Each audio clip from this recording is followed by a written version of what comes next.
पाक चीन कांपेंगे भारत के इस आत्मघाती हथियार से।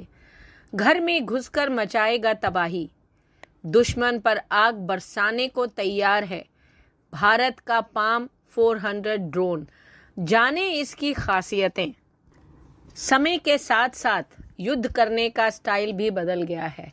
अब सर्जिकल स्ट्राइक करने के लिए जवानों को भेजने की जरूरत नहीं पड़ेगी, क्योंकि भारतीय सेना तेजी से ऐसे ड्रोन्स और हथियारों की टेस्टिंग कर रही है जो आत्मघाती हैं। ऐसे ही एक हथियार का परीक्षण सेना ने हाल ही में सिक्किम में किया है। ये चीन सीमा के पास का इलाका है। चीन की नापाक हरकतों पर इससे लगाम लगेगी। जी हाँ, मैं बात कर रही हूँ पाम 400 की। भारतीय सेना ने हाल ही में सिक्किम में अपने एक प्रेसिशन अटैक लॉइटरिंग म्यूनिशन यानी PALM पाम 400 हथियार का सफल परीक्षण किया। यह एक लंबी दूरी का आत्मघाती ड्रोन है जिसे दुश्मन के इलाके से दूर से ही भेजकर तबाही मचाई जा सकती है। एक तरह का रिमोटली पायलटेड व्हीकल है ये RPV। साल भर से ज्यादा समय से चल रहे रूस यूक्रेन युद्ध या फिर 44 दिन चले अजरबैजान और आर्मीनिया की जंग हो, दोनों ही जगहों पर इन आत्मघाती हथियारों का इस्तेमाल धड़ल्ले से हुआ है, जिसने लोगों का जीना दुभर कर दिया है और दिमाग खराब करके रख दिया। ये दूर से ही हमला करने में सक्षम होते हैं। इन्हें चलाने के लिए रिमोट का सहारा लेना होता है। ये हथियार दुश्मन के कैंप, बंकर, टैंक आदि को आसानी से उड़ा सकते हैं या फिर सैन्य टुकड़ी को तितर बितर कर सकते हैं। पाम 400 को कैनिस्टर से दागा जाता है। यह 4000 फीट की ऊंचाई और 120 मिनट तक उड़ान भर सकता है। भारतीय सेना जिस पाम 400 हथियार का परीक्षण करी है वो इजराइल के हीरो 400 जैसा ही है, बस ये भारत में बना है। इसके परीक्षण के दौरान इसमें थर्मोबैरिक वॉरहेड लगाया गया था, यानी ऐसा हथियार जो विस्फोट के बाद तेज आग और गर्मी पैदा करता है जिससे सख्त से सख्त चीज पिघल जाती है। इसे कैनिस्टर से लॉन्च किया जाता है। पाम 400 बेहद सटीकता के साथ टारगेट पर निशाना लगाता है। उड़ान के समय इसमें से बेहद कम आवाज आती है। यह एक तरह का सुसाइड ड्रोन है, हालांकि इसे सेना की भाषा में लॉइटरिंग म्यूनिशन कहते हैं। पाम 400 लॉइटरिंग म्यूनिशन के आगे कैमरा लगा होता है। इसके अलावा थर्मल सेंसर लगा होता है। कैमरे से दुश्मन को देखना आसान होता है। इससे सटीक हमला किया जा सकता है। यह बिना दुश्मन को पता चले यह दुश्मन टारगेट को खोजकर उसकी ट्रैकिंग करके उस पर हमला करता है। थर्मल सेंसर से टारगेट को पकड़ना आसान हो जाता है। टारगेट स्थिर हो या चलता फिरता हो, यह उसे मार गिराएगा। पाम 400 का वजन 50 किलोग्राम होता है। इसमें 10 किलोग्राम का वॉरहेड लगाया जा सकता है। इसकी रेंज 120 किलोमीटर है। यह 2 घंटे तक उड़ान भर सकता है। इसमें एक इलेक्ट्रिकल इंजन लगा होता है जो इसे गति प्रदान करता है।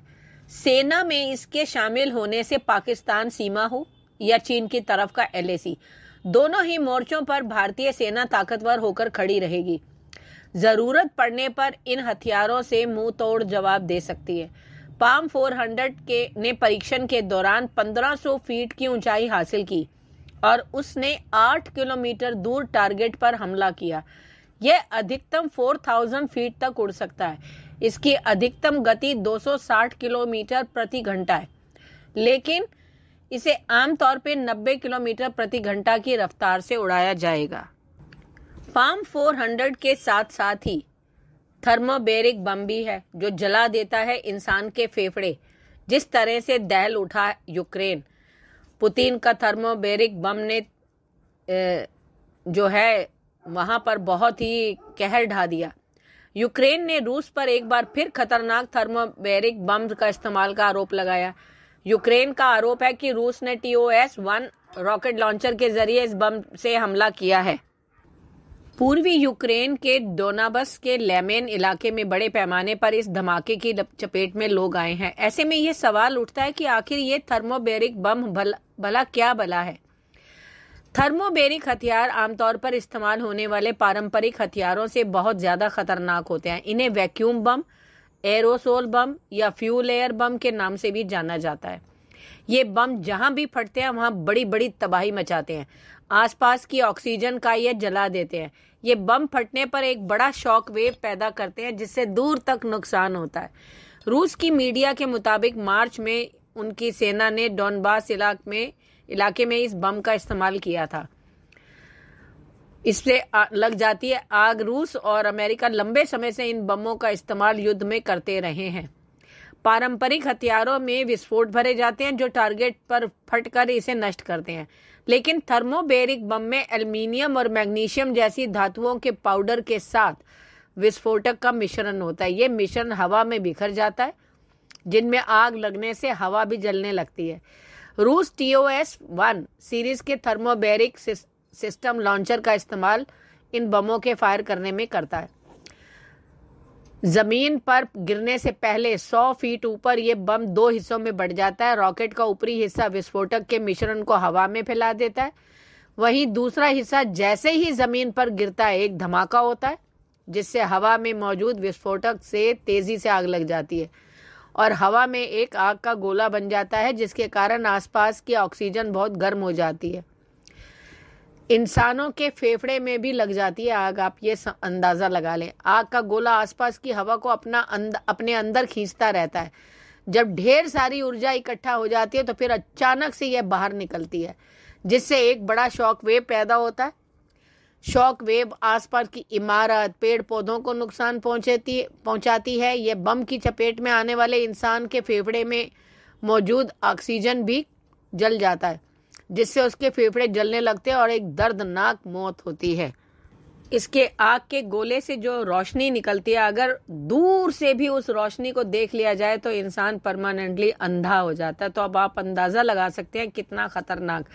और भारत इन दोनों बमों को लेके LAC पर है, जिसके कारण दुनिया, चीन, पाकिस्तान क्या सभी परेशान है कि आखिर भारत ने ऐसा क्या इजाद कर लिया कि सभी लोग परेशान हैं, हैरान हैं। आपकी क्या प्रतिक्रिया है? Please like, comment and share करके बताएं। धन्यवाद।